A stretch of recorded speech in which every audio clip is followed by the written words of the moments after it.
आज आपण बनवत आहोत स्ट्रॉबेरी मिल्कशेक। यासाठी मी 7 ते 8 असे स्ट्रॉबेरी घेतलेले आहेत।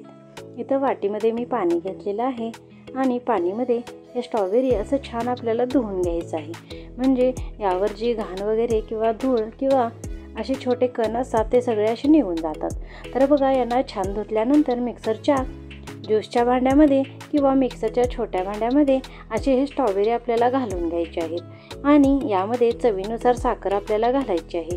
मी इथं जेमतेम 2 चमचे साखर अशी घालून घेतलेली आहे। तर चला याला मिक्सरमध्ये पेस्ट बनवून घेऊयात। तर बघा, अशी छान लालसर आणि एकदम बारीक पेस्ट अशी बनलेली आहे। आता यामध्ये आपल्याला थंड दूध घालायचं आहे।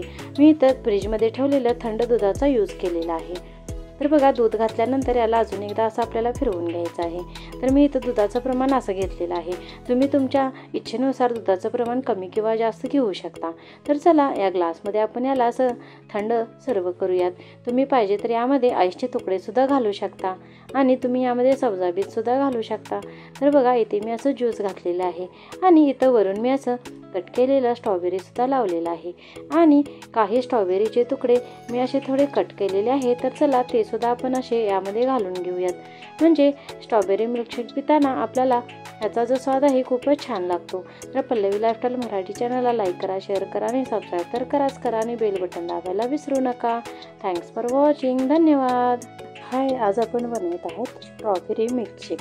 यासाठी मी 7 ते 8 असे स्ट्रॉबेरी घेतलेले आहेत। इथं वाटीमध्ये मी पाणी घेतलेलं आहे आणि पाणीमध्ये